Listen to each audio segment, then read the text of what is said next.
Welcome to Let's Be Perfectly Queer, a queer podcast creating space to talk about all things queer. My name is Archie, and I am joined today by Todd Rennebohm, an author, advocate, and mental health podcaster from Canada. Questions of how you identify, seeking answers to clarify whether you're queen or somewhere in between. Let's be perfectly queer. Welcome to the show, Todd. Thank you. It's unusual. I've been doing a few of these podcasts now, and I'm straight and cisgender, and so people, Yeah, it's like, it's not weird for me, but I think it's might be weird for your listeners. I don't know. Do you often talk to straight people? I think you're our first, or that I'm aware of. We might have talked to someone who was straight before, but as far as I'm aware of, you are our first straight guest on the show. Well, I'm honored. Yes, thank you. Before we get into the episode, though, did you want to tell the listeners a bit about yourself and why you reached out to us? Yeah, sure. I've been doing this mental health podcast. It's called Bunny Hugs and Mental Health for 4.5 years now. So I've got like 260 episodes or something. And a couple of years ago, I was diagnosed with ADHD. And so that explained a lot. But also it's like once I get good at something or I've done it enough, it's like I want to drop it and do something else. So knowing that, I'm like, okay, I'm not dropping this podcast, but I need another challenge. So I've always been wanting to do like a documentative kind of series or an investigative kind of series thing. So about a year ago, I started thinking about doing it and thinking about different subject matters. Because, doing a mental health podcast, I've met so many fascinating people I could have done. I had lots of options anyway. But here in my province of Saskatchewan in Canada, I don't know if your listeners are familiar with Saskatchewan or Canada at all, but Saskatchewan is about the size of Texas, but it has only just over 1 million people in it in Canada here. So in our province, the last couple of years, for whatever reason, we have a fairly conservative government here, and they've been coming up with some new laws and stuff against trans people. I have some loved ones that are trans. And then it was just, about a year ago when I was thinking about doing a series, the provincial government had an election, and our premier, which is like a governor of a state, or I'm not sure what equivalent is in Australia, but he basically outed 2 12-year-old trans people during the election campaign. And I'm friends with those kids' dad. And I was like, okay, this is no longer an option. Like I felt compelled to do this series now. So for, I guess I started in about April. So it was about 6 months of interviews and research and all this stuff and editing. I mean, my regular episodes, I thought those were hard to edit. Like after editing a documentary series, 8 parts, I'll never complain again about just a straight up interview podcast editing. But the first 3 episodes came out October 1st, and then the next 5 over the next 5 weeks. So yeah, I'm super excited. It's getting really great feedback, and I'm super, super proud of it.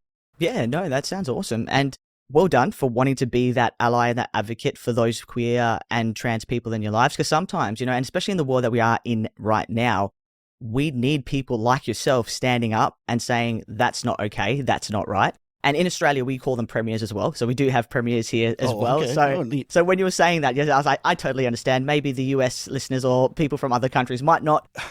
We're actually pretty lucky in WA. We have a great premier who has committed $1 million to LGBTQ plus reform in our state. Nice. So we're really lucky. But other states aren't as lucky, and other places around the world. So having people like you putting that kind of focus and that spotlight on these kind of issues is really important. So well done for doing that. And well, thank you. And for people outside of Canada and Saskatchewan, can you explain what Bill 137 is and why it's such a big deal?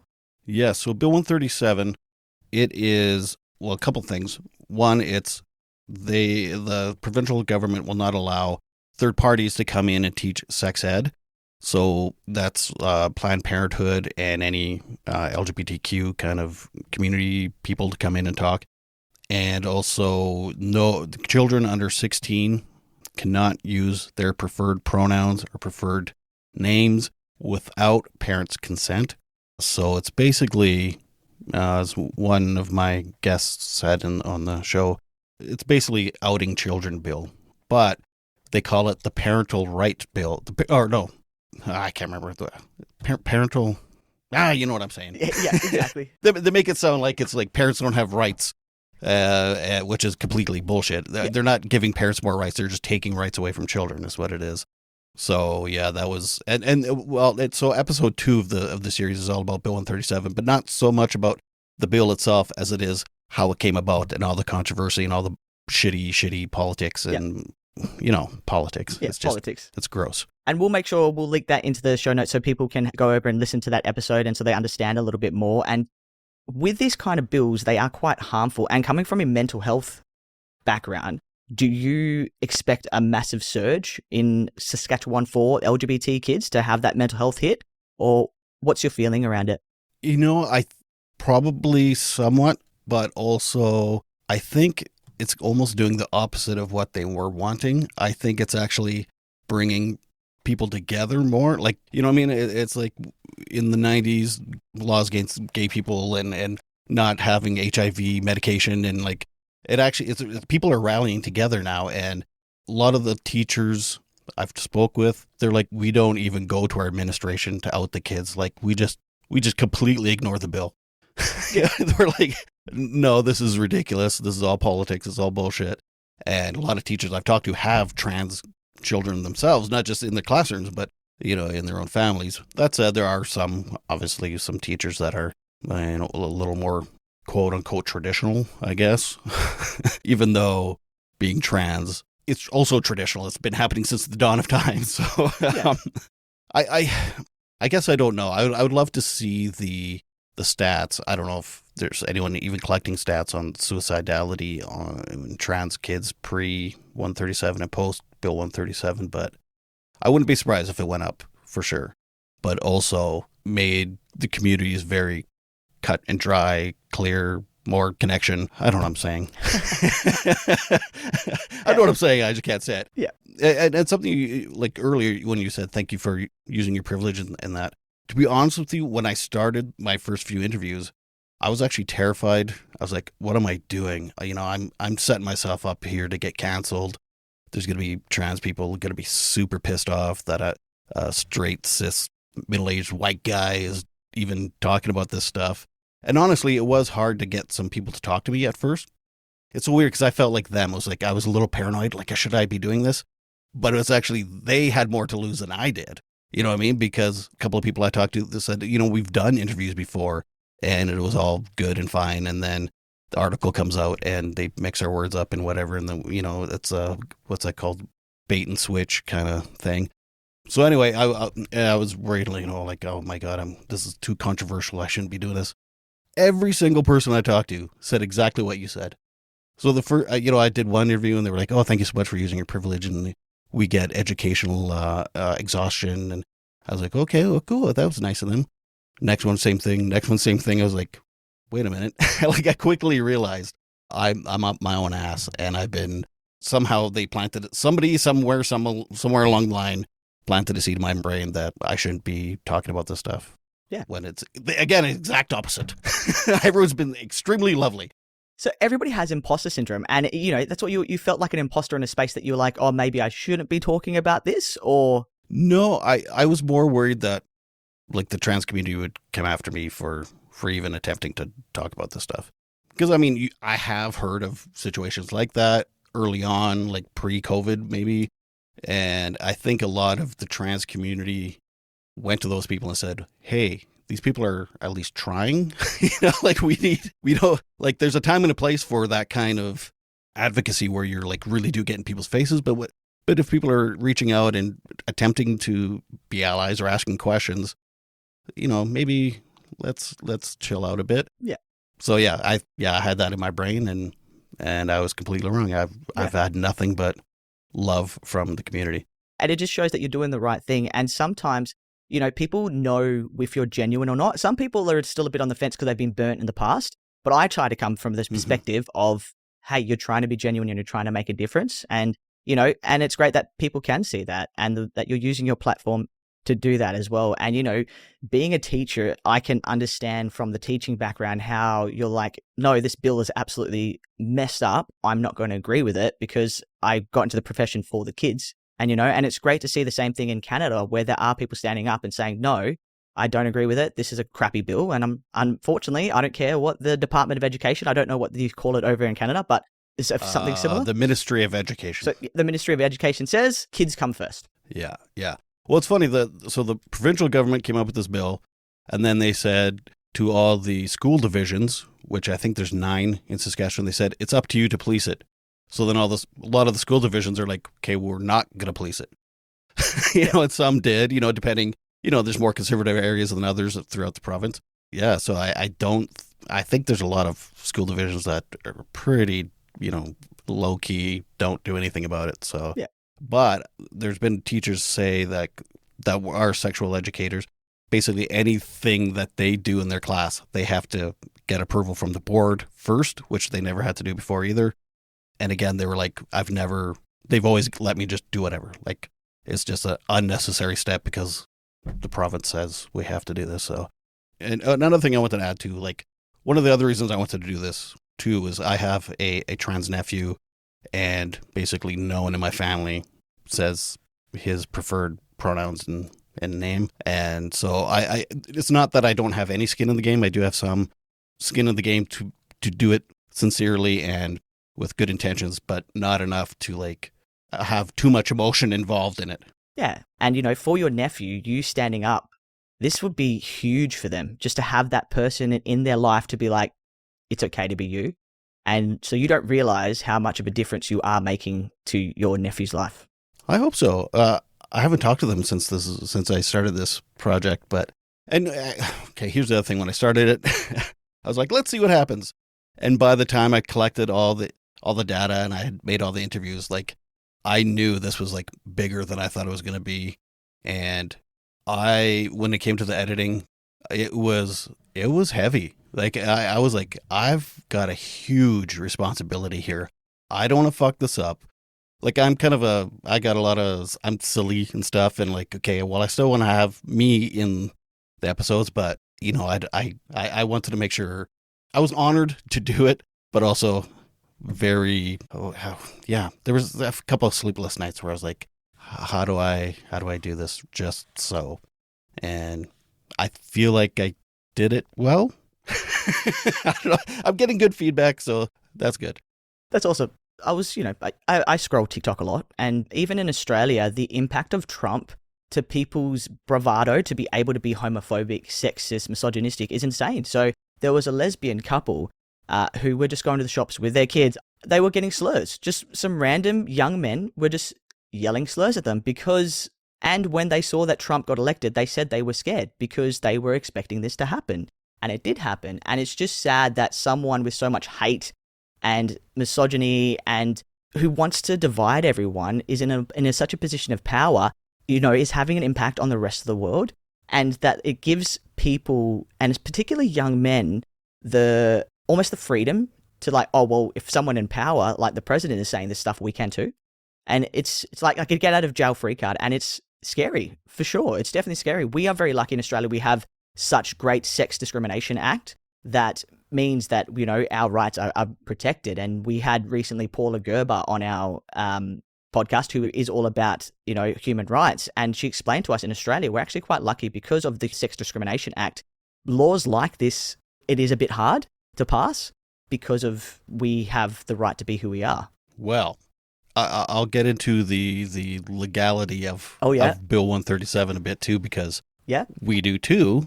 But there is this thing called the notwithstanding clause that any provincial or federal government can use here to pass whatever bill they want, even if it goes against the Charter of Human Rights here in Canada. So they know they're breaking the Charter of Rights. As long as in the bill, when they're passing it with the notwithstanding clause, they say which rights they are breaking, they're allowed to pass it. It's temporary. It's only 5 years. So in 5 years' time, it's for like emergencies or something, I guess. I don't know. So in 5 years' time, they have to look at it again and decide. So by then, there could be a different government or whatever. But there is a lawsuit right now because they're saying, well, you're also breaking this part of the charter, and you didn't mention this part when you passed the bill. So there's still, you know how slow courts move and stuff. I mean, we could have a new government, it's still being in court, but at least they're, you know, people are putting their feet in the fire a bit for, you know, it's so despicable. I won't get into too much of the, I mean, it gets boring talking about legal stuff, but it isn't. In episode 2, it sounds boring, but it isn't. Like you'll see. And with the bill, so the bill is mainly at students, teachers, parents, anybody else involved in the bill? No, it's just kids 16 and under. And you were talking about mental health, and I believe, if my memory serves correctly, that trans kids are 7 times more likely to attempt suicide in Saskatchewan, or in Canada anyway. I'm not sure what it is in Australia. I think it's similar. And then we have an Indigenous population in Saskatchewan, a big Indigenous population. And just being Indigenous is something like 5 times more likely. So now you throw in this new bill. And can you imagine like being an Indigenous queer person in Saskatchewan having these laws? So now you're like 12 times more likely to attempt suicide as a 15-year-old. Which is insane. It's bananas. So one of the episodes I do, I talk all about two-spirited people because we do have such a big, because I mean, they have their whole other struggles from white trans people. So, you know, and that one I learned. I mean, I learned so much doing this.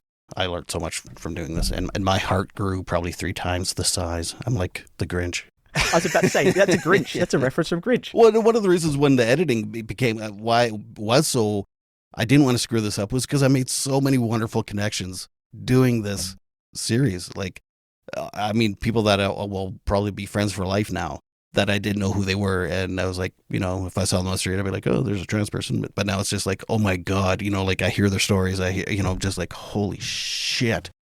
This is, yeah. There needs to be more straight white cis men like you who are just like, just go talk to a trans person, and you know. That's just it. I don't know how many people like have comments and opinions that have never talked to a trans person. Or it's like, oh, my friend's son is gay and trans or something. I don't know what the fuck they are. I'm like, well, how about you talk to them and find out what the hell's going on? That's it. I mean, I work in theater, so I know a lot of queer people anyway, and you know, my nephew and stuff, but when you sit down for an hour straight and it's just you and one other person and you do that like 20, 25 times, not everybody is trans that I talk to, but yeah, I mean, you can't help but learn a lot. So I was already an empathetic person, but now I'm still as empathetic, but I'm just more empathetic to trans people than I was before. Yeah. And it shows, you know, that there is room for growth, and you know, through this process have grown. And what do you hope that your listeners actually take away from your series? It's called Transgression, am I right? Yes. The full title is Transgression, My Search for the Real Trans Agenda in Saskatchewan. My hope was when I started this, I wanted people like me to listen to it. So I wanted straight white people. No. Well, you can be white, sure. Straight cisgender people that were on the fence. They didn't know, you know, were kind of ignorant. They weren't hardcore one way or another. I mean, there's allies, and then there's like Trump or MAGA, I guess. And then there's a big middle section, right? And I wanted that big middle section to listen and to learn a bit more and maybe get a bit more empathy. And if nothing, just, you know, have, I don't know why you need courage, but have the courage to even talk to trans people. Here's the thing about that, though. I've talked to a lot of trans people that said they have education exhaustion. So, I mean, yes, go talk to trans people, but I mean, there's a respectful way and there's a way to show intent. Don't ask what's between your legs. Like, I didn't ask one single person that I interviewed if they had any surgeries, blah, blah, blah, blah. Like, that's like fine print details. Like, that part doesn't even fucking matter. You know what I mean? Like, it does not matter.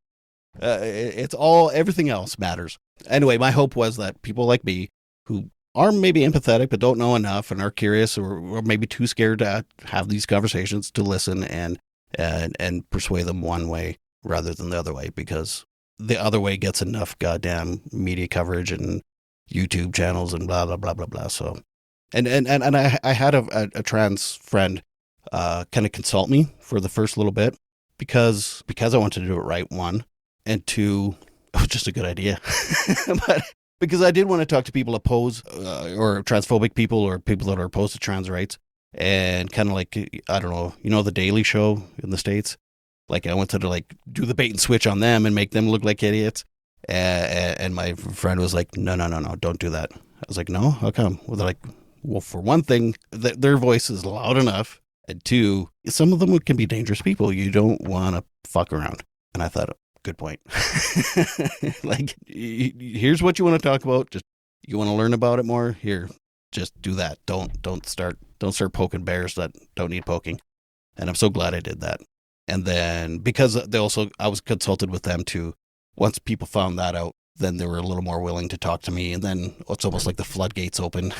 Then, like, everybody wants to talk to me. It's like, oh, okay, this guy's legit, and he has good intentions. So I'm going to go back to a point that you raised earlier with trans people and the education exhaustion.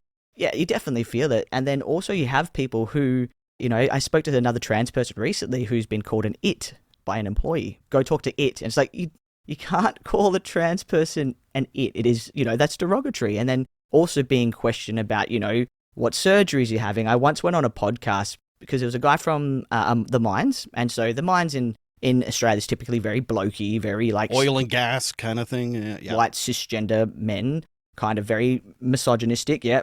There are some queer people who work on there, but that's kind of the stereotypes of the people who work there. And, the conversation was going great. He was very open, inclusive. And then it ended with, I'm going to ask you a question. You're probably never asked, have you had the surgery? And then once we stopped recording, I was like, you can't ask that. You literally cannot ask that. That is inappropriate. That was not one of the questions that you gave me to screen as well. So he was trying to get something out of me. I was like, you can't. I don't mind banter questions, but that's just not appropriate to ask anybody. Yeah. And I'm not glad. I've been guilty of that in the past. One of the first sit down conversations I've had with a trans person. But I'll say this. I wasn't like, so would you get done? I'd be like, do you mind if I ask this? And they were like, ask me anything you want. Are you sure? Yes. And then I went ahead, right? Even then I kind of felt goofy doing it, but I'm a human. I was super curious. I'm like, so what gives with it? I'm not gonna lie, it is fascinating. But also, I don't know. Sorry, I'm all over the place again. So, but yeah, my ADHD meds. It's evening here. They're wearing off. But the point I was gonna make is, I know that whole argument is like, oh, you're destroying your body and stuff. Well, a lot of these mega women, have you seen them with the big fake tits and the surgeries to their faces and stuff? I'm like, what's the difference? What is the difference? Is that not also body dysmorphia?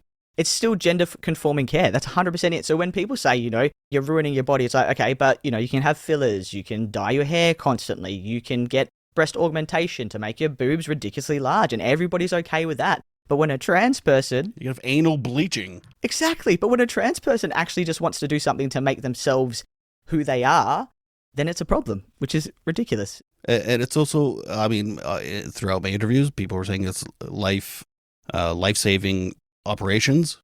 And, a lot of people understand. It's like, no, okay, if you don't have that operation physically, you're not going to die. But mentally, it's, I guess, I'm not trans, so I can't maybe explain it as well as someone who is trans, but it's life-saving because it's their identity. It's who you are, and everyone's different. And some people, maybe it's not life-saving. Some people, it's so complicated, but yet so easy. So for everybody, it's very different based on the person's experience. It can be life-changing, it can be life-saving, or it can be just something that gives them a new lease on life. It really depends on the tools that they have as a human to be able to deal with things that are hard or to overcome and be resilient. And some people don't have the tools to be as resilient. So for some people, something like top surgery is life-saving. They are having ideas of suicidality and they're like, I can't do this anymore. Where others were like, okay, I'm okay with the tools that I've given and I know binding for now. This sucks, it's life-changing, but maybe not life-saving. So, for everybody, it is a little bit different. So for me, I do have quite a low voice, and that kind of puts some people off because people think that, some trans men have a little bit of a higher voice. But I actually grew up female presenting and I had a low voice then. And what was interesting is when I went to the doctors to get all my checks before starting hormones, I got an alert from the doctor saying you need to come in because your test results for your bloods. And I was like, oh, okay. So I came in and the doctor's like, why are you in? Because it's just like an automatic alert because there was an anomaly in my blood results. And I had abnormally high testosterone for a female. So then for me, I always had a low voice, and, I used to get teased as a kid because they're like, you sound like a boy. And now it works great because, I do have quite a masculine voice, and I don't, like some trans people will get misgendered on the phone where I generally don't because I have that kind of lower voice, which I used to get teased for it. Now I'm like, it worked in my benefit. So in the end of the day, it all ended up working. We are running out of time. So finally, it's been a great conversation. Thank you for staying up. Where can everyone find you? Where can you listen to your documentary podcast series, and where can they keep up with your work? It's a little hard to find right now because it's new, and that, like my other podcast, there's lots of episodes and lots of listeners, so it's easy to find. This one, it's called Transgression. If you put in the search of whatever podcast thing you're looking for, I was going to say put in Saskatchewan too, but it's a really hard word to spell. It is. It definitely is. If you put Transgression, my search for the real, then it should come up near the top, because there's other podcasts called Transgression. You can't come up with a name that's original. But yeah, I know for sure it's on Apple, Spotify, Google, Prime, like all the big ones. I'm not sure when this episode is going to come out, but right now... Late November. Oh, okay. All 8 episodes will be out by then. And maybe even some bonus stuff, because more people are wanting to... it's funny. I was like, done. I'm done interviewing and done editing, and then more people coming out of the woodwork like, hey, I have a story. I was like, maybe I should make this just an actual podcast now. I don't know. Is it weird if a straight guy had a trans podcast? Not at all. Not at all? Like we said before, because you are having a different audience. So your target audience is the cisgender straight target, where for a trans podcast, your main audience will be, transgender people and allies. But for someone like you, your audience is going to be a different audience, and you're going to be able to educate them and take off some of that burden from us. Interesting. Oh, you never know. It might turn into that, because I'm telling you, I'm like beating the trans people down with a stick. I'm like, no, I'm done talking. I can't have any more. But you never know. You never know. The other podcast, yeah, it's on YouTube. Again, the video is so-so. But the audio, it's much better. And it's everywhere. If you put in Bunny Hugs and Mental Health, it's been out for a long time. So, yeah, it's all over the place. Oh, you know what? One more thing. I'll plug my kids' book. It's called Sometimes Daddy Cries. Oh, I love that. It's about me and my kids when they were younger, when I was going through my mental health stuff. And I'm very proud of it, too. So, yeah. That's awesome. That's really great. It seems like you've done a lot, and you're doing a lot for mental health space and for the trans community as well. Oh, thank you. Is there any last messages you wanted to give to everyone before we sign off today? I just want to thank the trans community, the LGBTQ community, for just being so fucking lovely. It's like a whole chunk of the population that, I never would have otherwise had access to. And I have a whole new appreciation for y'all. I said that like an American for some reason. It sounded very American. Thank you again. I've really enjoyed having a conversation with you. Our first straight person, as I'm aware, doing great things for the trans community. So thank you so much. Thank you everyone for listening. We'll put links to all of Todd's stuff and make sure that you can easily access it if you don't want to search because it's too much. We'll put all the links there. And I hope you've enjoyed this episode. If you did, don't forget to rate, review, and subscribe. And you can follow Todd on all their socials as well. And until next time, I hope that we have been perfectly queer.